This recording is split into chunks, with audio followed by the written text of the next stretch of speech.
How are you, Ori? Ori Bori? Neener Beaner?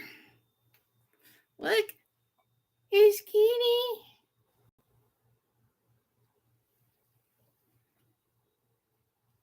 Or Frankie, rather.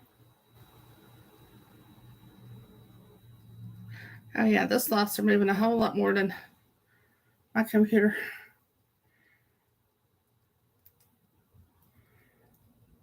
Hi. Look, y'all. It's my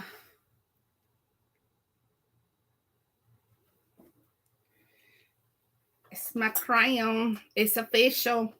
I'm old. I's old. Hey, princess. How are you? Oh, look. Look what it does, too.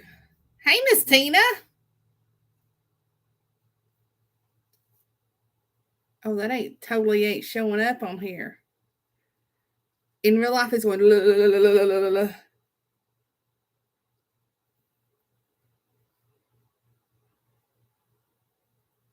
It doesn't show it on here.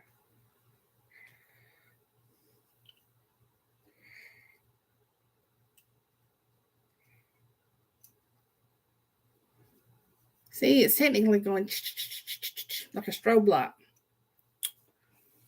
Hey, Miss Tina, how are you? We know who Tina is. We can all read. I typed it in there already. You don't have to tell everybody. Hey, Vincy Lou Who. Look who I found is Frankie. He says, hi.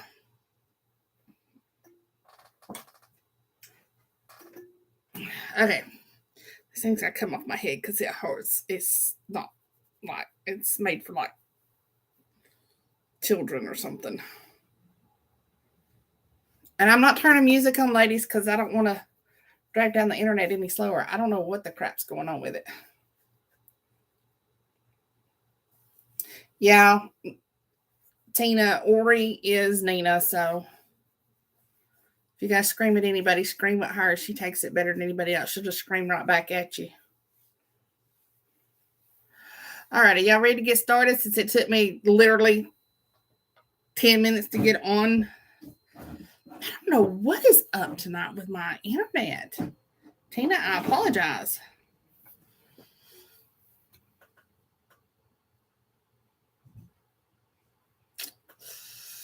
Look at you, Miss Shirley, already brown nosing. Alrighty, y'all ready for me to get started? So, I'm going to tell you right now, this book's a tearjerker. I don't know how much tearjerking I'll get into tonight because I'm not going to tell. But, yeah, get your Kleenex ready. But it's good. No, Tina, most of the time I live out in Timbuktu, BFE kind of thing, you know, and I have DSL. I don't have fiber optic. And so it does run a little slow sometimes, but I have a brand spanking new laptop that I'm doing this on. And when I started the laptop up tonight, it was just creepy crawling. Not sure what the issue was. But yeah, it needs to straighten out. Excuse me. You can tell I'm talking because then I start yawning. Yeah, the tiara was given to me by my stepmother. She brought it for my birthday party Saturday. I turned 50 on Sunday, so yeah. Oh well, whatever. All right, here we go. Blinding Echo, Prologue, Everly. Love stories typically begin with boy meets girl. Ours did. Yet our story isn't anything but typical. Y'all gotta take my glasses off. Because it drives me nuts. Sorry. I had always thought the heart led us to the one, but I've learned the heart doesn't have a memory. Its beat is steady until our brain triggers an emotion. making the beat so unmistakable it takes your breath away. It's blinding, life altering, and sometimes earth shattering. The feeling of true love. We grow up with a grand illusion. There is only one person made for us, our soulmate. But what if your memories are stripped from you, your soulmate forgotten, the unmistakable heartbeat gone, the love that completely filled your heart now an empty space? Do not make me cry. This is not, Tina, do not take my yawning. Anytime I talk a lot like this, that's the only way I can figure it out. Um, it makes me yawn. I don't know. It doesn't matter what the book is. It's just the talking, I think. But that was my heart, vacant. He was a stranger, determined to make me fall in love with him. He made it easy. Even though I didn't know him, he felt familiar. The scars that riddled my body, illustrating my past, he made them feel invisible, made me feel like I deserved to be cherished and loved. He was also lying. Doctors tell me my memories are locked in my brain. 18 years of my life was under lock and key inside my head somewhere. It was Pandora's box. Jeez Louise, this yawning's gonna get on my nerves now. I wish I had never found the key. Our love story began with boy meets girl. Now, I love two men. He loves two women. Ooh, doggies. That just got interesting, didn't it, ladies?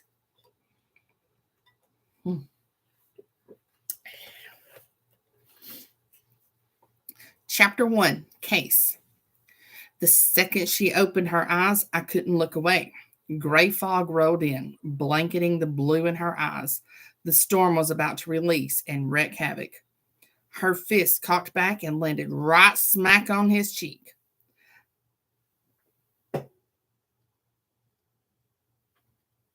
Somebody just pulled in my driveway. Big Daddy can deal with them. I heard a crunching sound. I wasn't sure if it was his cheek or her tiny fist. Cheers erupted around us. That's for snapping my bra, she screeched at the boy, doubled over crying. In that second, I knew I needed her in my life. We were 10, and I was already sure I would marry that sassy girl.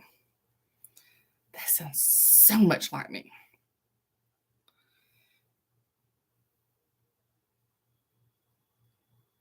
Have I told you how much I'm going to miss you? I traced the lines in Everly's palm with my finger. In the last hour, at least 50 times, she giggles, squeezing her hand shut on my finger. Overkill? Absolutely not. You can tell me every second of the day, and it still wouldn't be enough, she pouts. She sits up and straddles me in the bed of my truck. It won't be forever, though. I try to hide the satisfaction of her sitting on top of me. She can't fault me for having a hard on. I'm 18. It takes one kiss and I'm hard.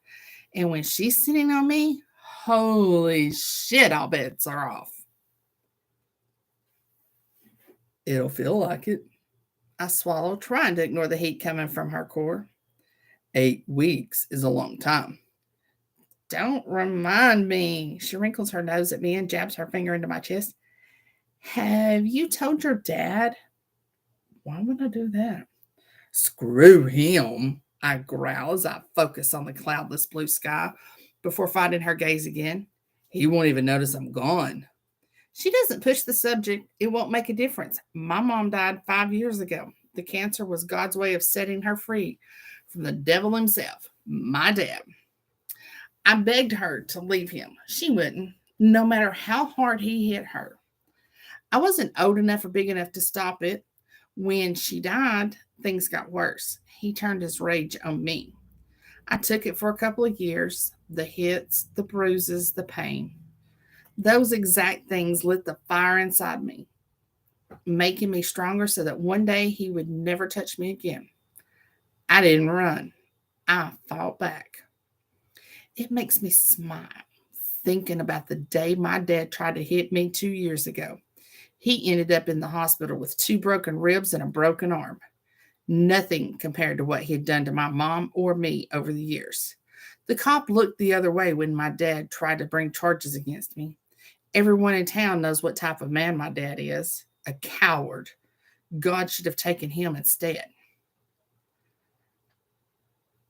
I'll notice that you're gone. I'll notice that you're gone. She bends down again and kisses me softly on the lips.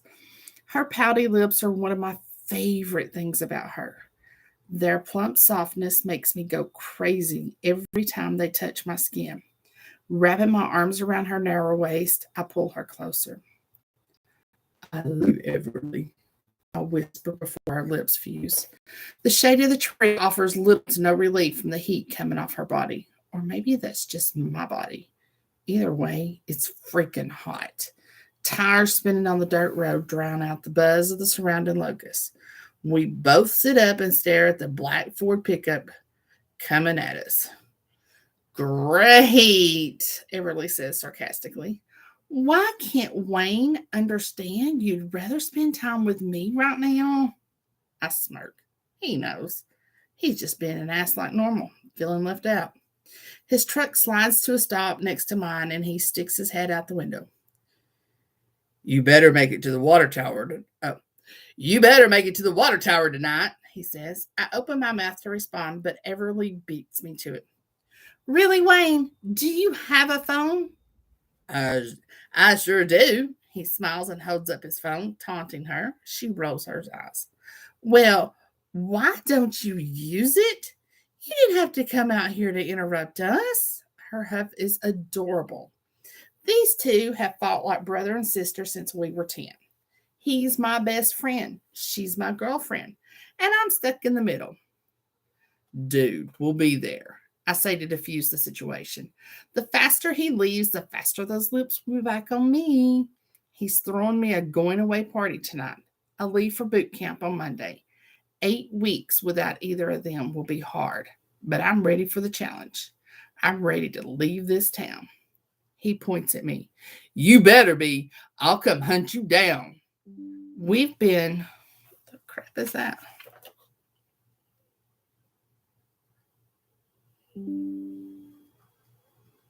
Oh. Why is Gary messaging me?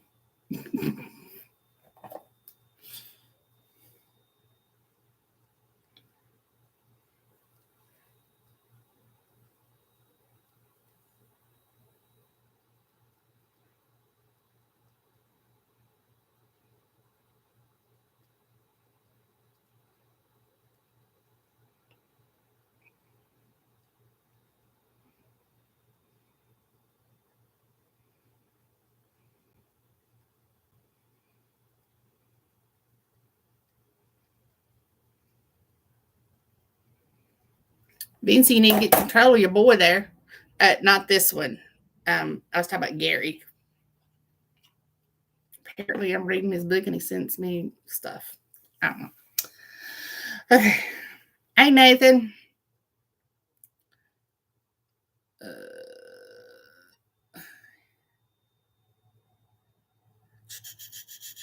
Our moms were best friends until my dad's hot temper turned physical.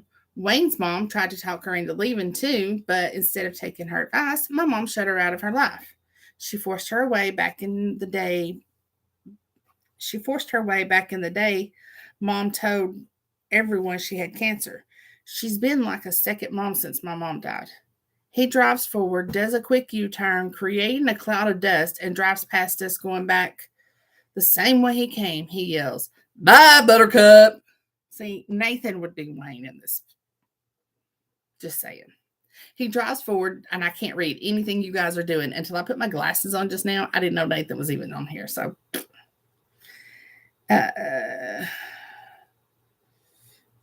Jerk, Everly yells back. I laugh at how red her face gets every time Wayne calls her that. It's the nickname he made for her when we were 12 because she ate so many Reese's peanut butter cups she got sick. Now she won't even eat peanut butter without gagging. She turns her red face toward me and lifts her brow. Are you laughing right now? She acts mad, but she's not. I can tell when she's mad. She clears her throat and her eyes turn gray. Right now, she's biting her bottom lip so she doesn't smile. A squeal comes out of her mouth as I grab her and flip her on her back. The blanket underneath us gives a little cushion to the ridges of the truck bed. I am. What are you going to do about it? I stare into her eyes. Today, they're green. Her eyes are like a mystery door. You never know what color you will get from one day to the next. She tries to tell me it's what she's wearing, but my theory is it's more like a mood ring. Green is horny. Lord, thank God it's not mine. Maybe that's why Mike's always, because my eyes are green. That's why Mike's always at me. It's what I'm telling myself right now as I squeeze her ass. After years of staring into them, I'm usually right. Her hands run up my back and through my hair.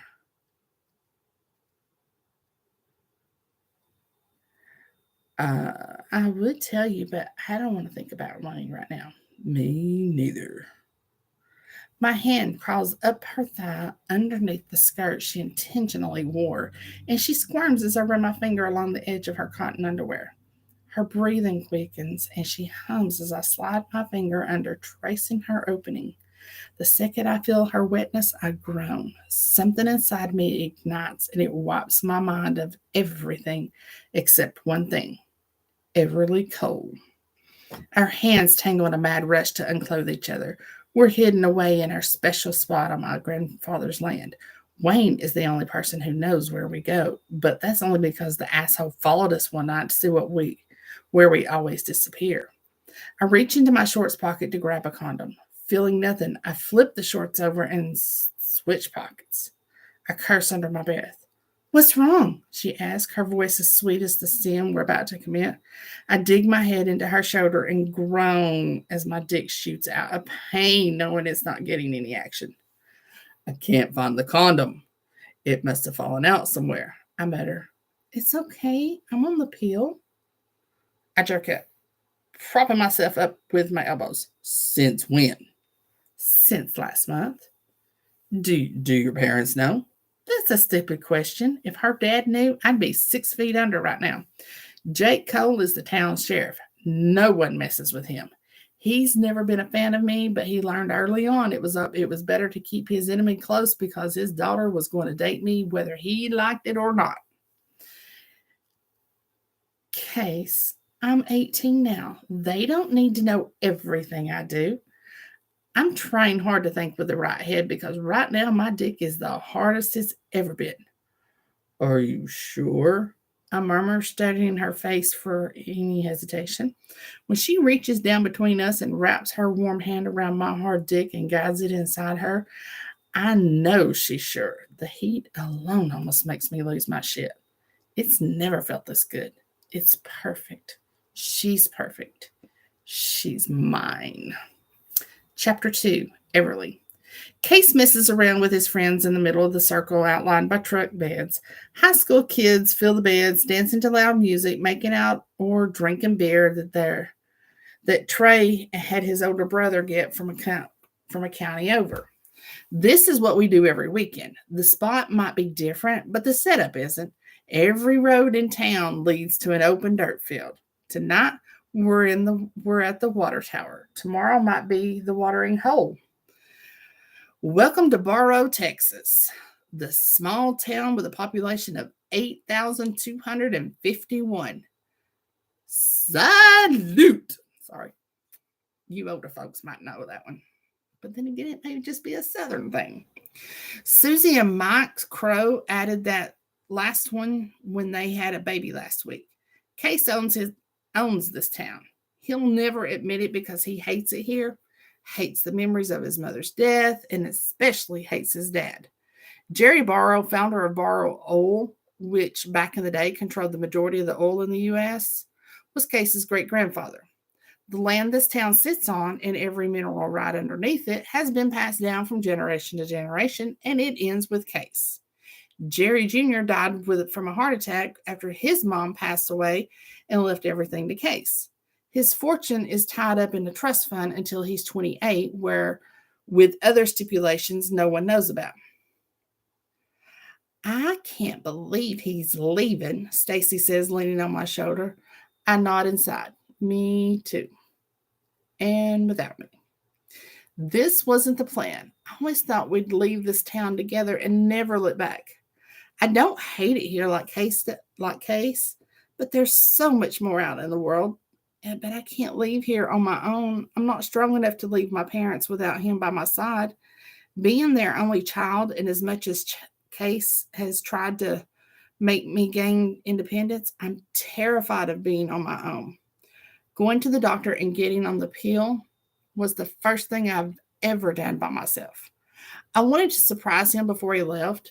A part of me wanted him to see I'm trying to be independent. He says he loves me, but what happens when he gets out in the world? Then the options for women are endless. I'll be stuck here in good old Barl, Texas. I remember the day he told me he wanted to be a Navy SEAL. I cried for days. He swore he was doing it for us, for our future. He hated school, even though it came easy to him, and yet he wanted to be a SEAL. Let's think that one through.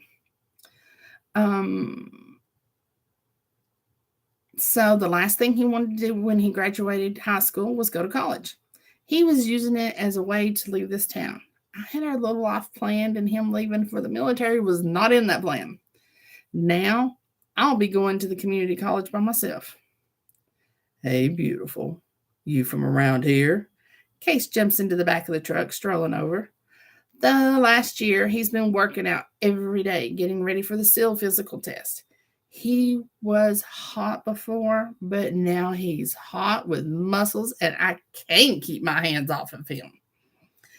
Nope, just visiting friends, I said, leaning back on my hands, acting disinterested. Stacy giggles and hops off the cab. You two are so freaking cute, she mutters as she walks away. Guy friends, he murmurs, uncrossing my legs so he can squeeze between them. Nope, just a fun weekend with the girls before I leave for college. I try to keep my tone aloof, but it's hard when he's touching me. His fingers trail up my bare thighs, stopping right at the hem of my denim skirt. I swallow as goosebumps pebble my legs. Thoughts of us making love for just a couple of hours ago warm my insides. How much fun you want to have? He asked in a suggestive tone, wagging his brows. I laughed, sitting up. Got a rescue truck coming, y'all.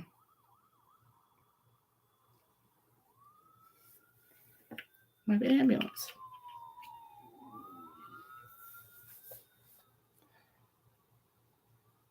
Oh, they turned down the other road before it gets here. Let's see. Maybe. Nope. I laughed, sitting up. Sorry. Ambulance, hold that thought.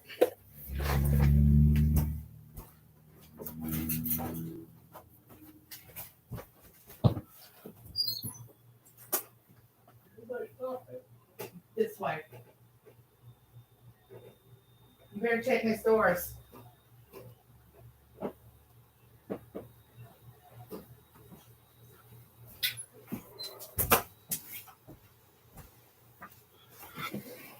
They stopped just over there, so sorry about that, y'all.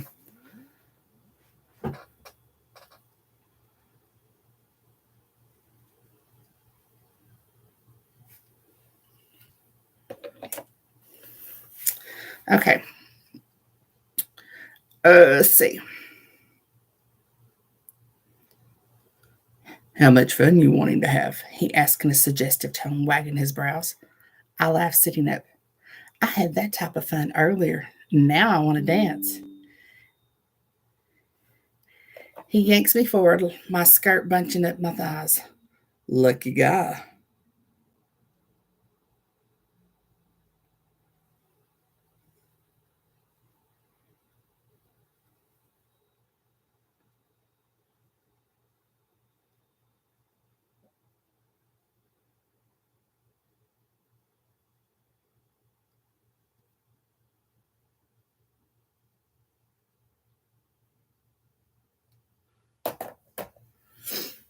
Mm.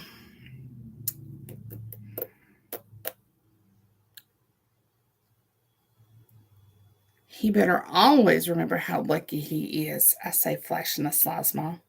I have a feeling he'll never forget. His lips slam against mine in a heated kiss. He kisses me until we're both gasping for air. I love you, he whispers. From my nose to my toes, I reply. He belts out a laugh. The first time he told me he loved me when we were 13, that's what he said. I love you from your nose to your toes.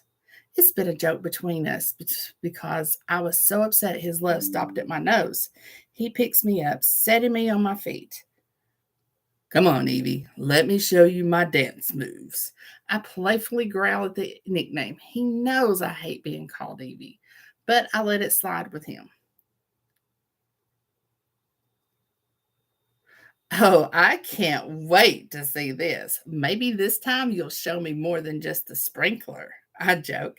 He slaps me on the butt as he pushes me to the middle of the circle where everyone is dancing. Just for that, he says, pointing to me with a devilish grin. I'm doing this all night. The guys around join in, and there it is, folks, the sprinkler. Don't forget about me, I hiccup through my tears. He cups my jaw, catching my tears with his thumb. People rush around us, getting in the security line. My eyes are everywhere except on his. I can't look at him without going into hysterics. Everly, eyes on me, he softly demands. I squeeze my eyes shut and shake my head. Please, baby. I open them, biting my quivering lip. His eyes glisten with tears. Someone would have to rip my heart out to make me forget about you. And since boot camp isn't that bad, it's safe to say that won't happen. I nod. I love you, Everly Cole. I love you, Case Nixon. After a long kiss, he ends it with a kiss on my nose. Don't you forget about me. I huff and roll my eyes, as if that would ever happen. His smile touches his eyes. I'll see you soon, baby. I take in a deep breath and nod. As he walks away, he keeps his eyes on me. I laugh when he runs into a lady. He looks at me, shrugs, and mouths, I love you. Wayne wraps his arm around my shoulder, and we watch together as Case disappears into a sea of other travelers. Ready, Buttercup? I slap him in the stomach, and he doubles over with an exaggerated grunt. Why did we have to bring him with us? I repeat to myself over and over on the drive home. He's coming back. I stare at the silver band he gave me a couple of weeks ago when he got down on one knee, the same one I hide from my parents when I'm home. We're getting married, and they can't say anything to stop me. He's mine. Chapter 3, Case. Splashes of brown and green rush by in a blur as I stare out the window in the back of the taxi. The landscape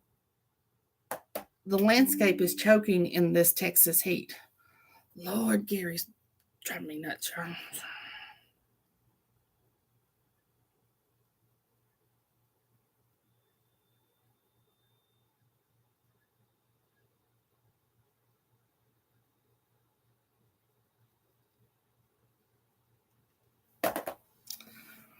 The landscape is choking in this Texas heat. The lush greenery that was thriving just 2 months ago is slowly fading. I focus on the dying brush instead of the disappointment brewing in my head. Walking out past airport security, I thought I'd see the face that got me through the past couple of months. Instead, I got faces full of sympathy as they watched me look for someone who wasn't there. I wasn't worried that I didn't get a hold of her when I got a chance to call, but now it stings a little. I closed my eyes, running scenarios through my mind. She had the date wrong of me coming home. She's shopping with her friends, lost track of time. She got a job and couldn't leave. But I always end at the one that kills me the most. She's moved on. Boot camp as bad as I've heard? The driver asked, pulling me out of my thoughts. I let out a sarcastic laugh. Physically, no. I had it in my head that boot camp would make me more in shape than before I left. I think I gained fat being there. Pre-training is going to kick my ass. I have the driver take me to my dad's house first so I can pick up my truck. When we pull up, I shake my head looking at the overgrown yard. Weeds have taken over the lawn. Days of newspapers litter the driveway. Home sweet home. My duffel bag makes a thud sound against the old worn out hardwood floor. The stench from God knows what invades my nostrils. I bet the asshole hasn't cleaned anything since I left. The house is dark from the pulled curtains, and the putrid smell gets worse as I walk into the living room. I pull my t shirt over my nose, hoping for a slight reprieve from the offending odor. Beer balls are strewn across the coffee table with the caps littering the floor. I'm thankful I have shoes on when I step on one. Yanking the curtains back, a couple of months of dust float in the air. I feel like I've walked into an abandoned house. There's no resemblance to the house I grew up in. The life inside of it died when my mom died. I grumble at the smell. It's so bad. What the fuck is that? I yell out. I should turn around and leave. The only reason I came here was to get my truck, pack up some things, and then go see Everly. I get pissed at myself for feeling guilty.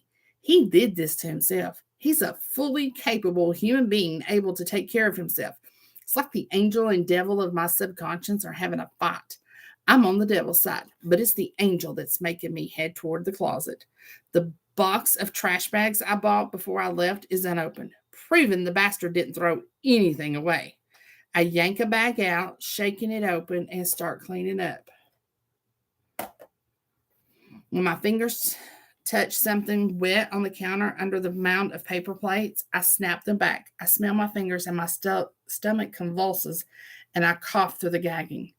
My eyes water as I rush to wash off the whatever the hell that was. I think I found the culprit of the stench. Tying a towel around my face, making sure to cover my nose, I dive back into cleaning. The spilled curdled milk on the counter only made me gag a couple of more times, but the house is somewhat clean now. I snatch my bag off the floor and walk down the hall to my bedroom. The shower is calling my name. I practically lived outside the last 2 months, yet I never felt this dirty. It's probably the damn smell of spoiled milk that won't go away.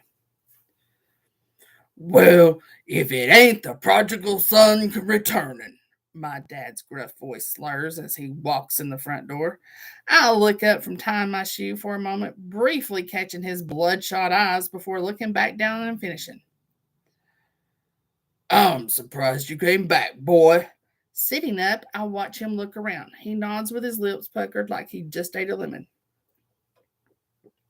You're welcome, I say snidely. He ignores me, walks to his lazy boy, and drops into it. Not sure why you came back. It's not like you have a girlfriend anymore. I stare at the back of the chair, stunned by his words. I'm trying to figure out if he's being his typical asshole self or my worst case scenario is actually coming true. No, he's lying. I jump up, grab my keys, and jog out the door. I can hear him heckling as I shut the door. Asshole. See if I ever clean your house again. You can die in your stench next time. The drive over, I nervously tap my thumbs to get to the beat of the song. Could she really have moved on from me? Did our love mean nothing to her? I knocked the heel of my fist against my head. Stop thinking this shit. There is no way she forgot about me and moved on. Never. Case, wait, Everly's dad says, holding out his hand. As soon as I drove up, he met me outside and stopped me. I stare at him, wondering why he's keeping me from going inside. She was in an accident. What? My body lunges forward, needing to get to her before my brain can catch up to her. Ask questions. Everly! I yell as he holds me back. I repeat her name again. Case?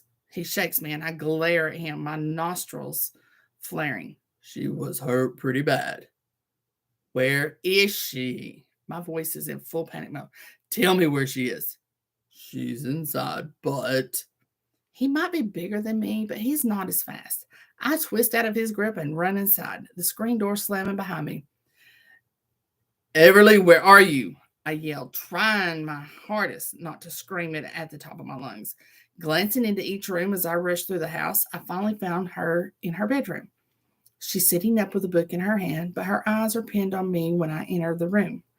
I'm halted by the look of panic. It's not until the second I wonder why she didn't come running for me when I was calling her name.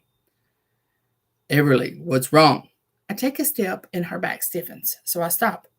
She's scared. Of me? The rise and fall of my chest is the only movement in the room. I glance around and question myself if this is the guest bedroom. No, the guest bedroom is in the back of the house. That window I've crawled through a million times, but this isn't her room. Pictures of us that are normally plastered everywhere are all gone. The walls are bare. What the hell is going on? She lost her memory. Her dad stands behind me in the doorway. His words feel like needles pushing into my heart. I keep my eyes on her to see her reaction. Everly, this is Case. He's a friend.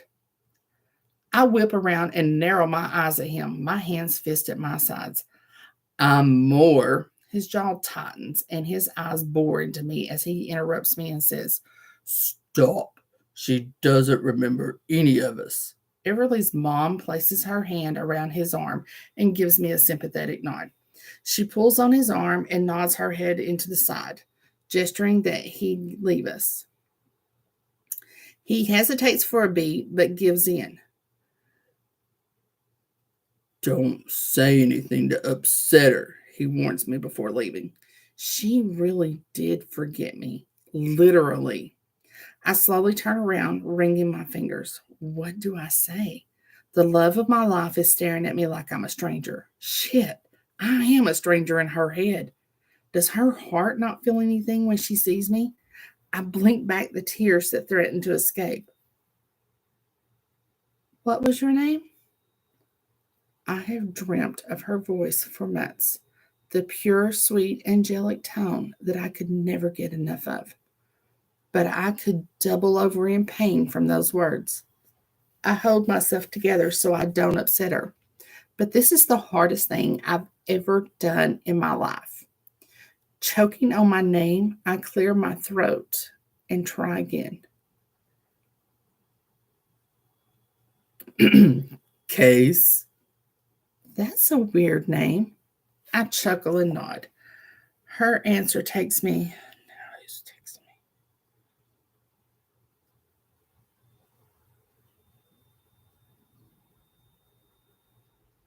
I don't even know what that is, Bubba. I chuckle and nod. Her answer takes me back 8 years ago when she said the exact same thing. So you don't remember me? I whisper. She shakes her head. I'm sorry, I don't. Were we good friends? I pull in a harsh breath and it shakes coming out. My knees weaken, my whole body wants to collapse, but I stand still. We were. We are. We love each other. We're getting married. The words are seconds away from slipping from my mouth. I begin to close the gap between us. Maybe if I touch her, it'll spark her memories. She scoots to the side of the bed, stands up, and holds up her hand. It's not until then I see the newly scarred cuts on her arms. Please stop, she says, tears trickling down her face. Rejection from her is so foreign, it's difficult to understand. Can you just leave? Everly, you're getting upset because you don't know why you're feeling something, but there's a reason. Let yourself feel it. I plead with her, trying to pull out what I know is still in there. Her brain might not be working right, but her heart is still beating, and I know it beats for me. She shakes her head quickly. No, that's just it. I don't feel anything, and I can see how much I mean to you.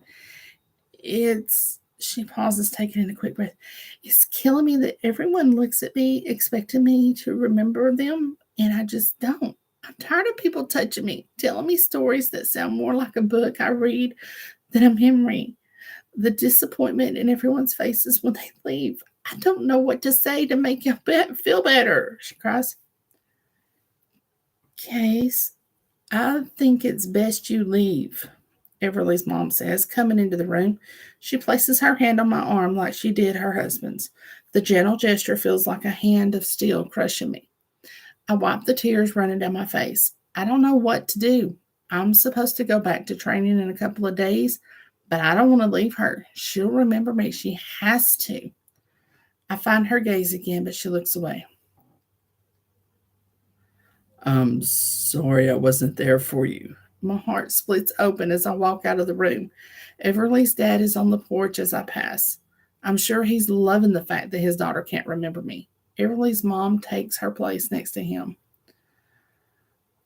I swallow back my emotions and spin around. What happened? We're not exactly sure. She drove right through a red light, running head on into a truck. We're lucky she's alive, her mama answers. But my brows furrow. She didn't stop at all? She shakes her head. A witness said they saw her leaning forward like she was passed out before she hit the truck, but we can't be sure. How how long until her memories return? I stutter, pointing at her door. We don't know. The doctor says it could be tomorrow. It could be never. I double over, gripping my jeans at the knees to keep me standing. It's hard to breathe. How could she not remember me? I whisper to myself.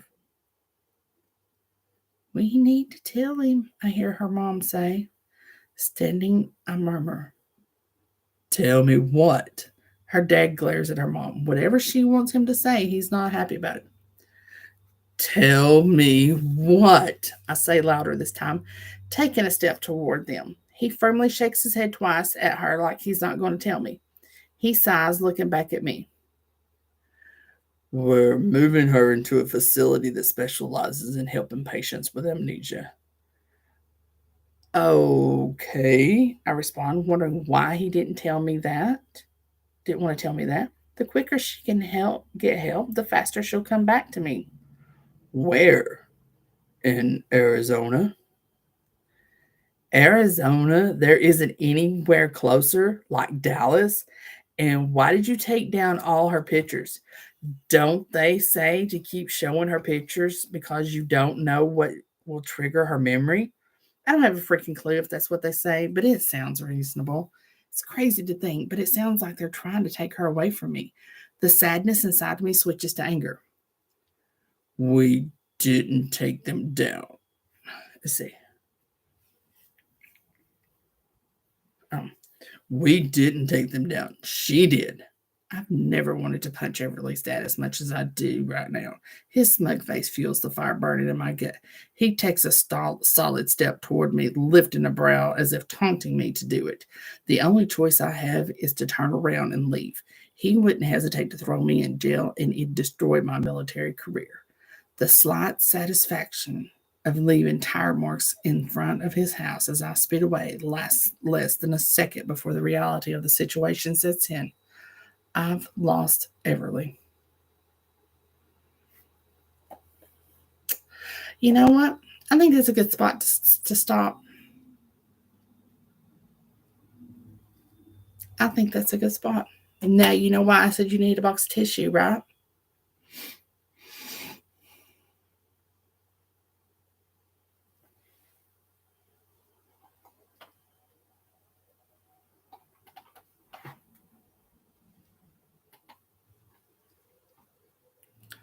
All right. What's everybody saying?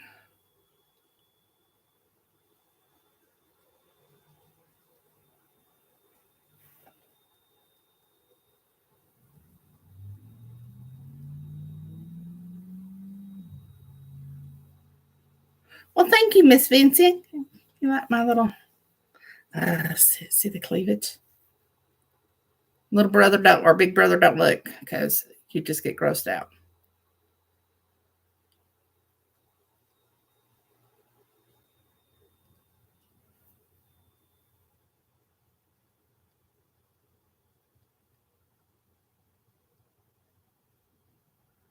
Oh, dear mom. God help me with this one.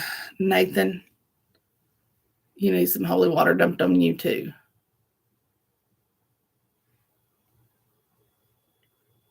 Just a good old boys.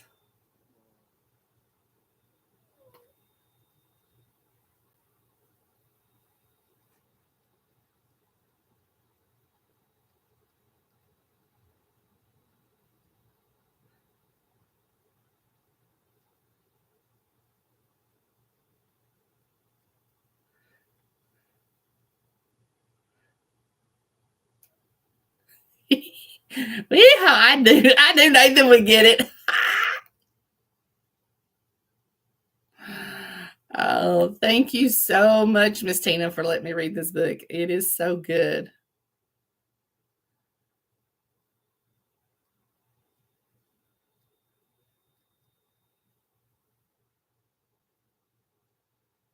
But your comments or your comments.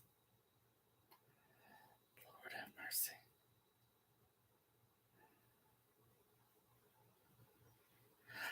No, Ori, it is not. I know. Alrighty. So, all right, girls, boys, if anybody's still left on here. So this one's called Blinding Echo. And let's see if I can get you a picture of the cover. Go get it. It's mandatory that you guys go get this book. Nina Boehner, did you put all the good, tasty information in this? I got an art copy, but I think it's on KU, but I don't know that for a fact. You guys know Furious Photog and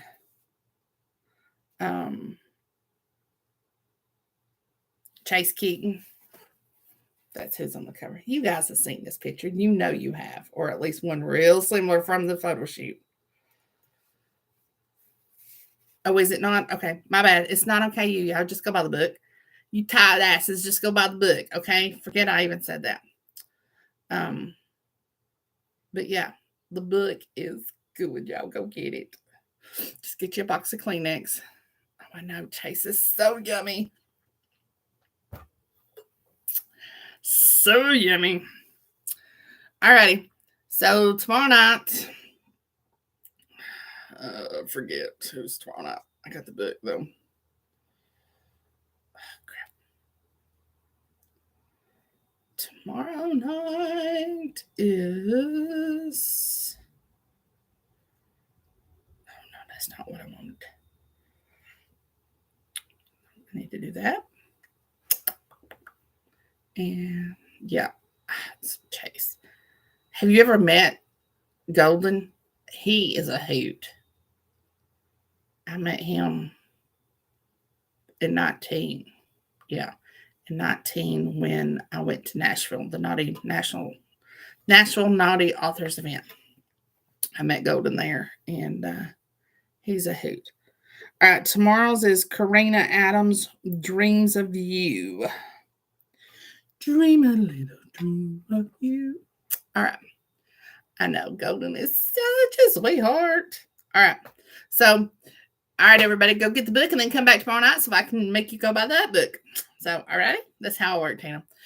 Tina, feel free to, once I get signed off everything, you are free to share this video wherever, however much you want to, whatever works.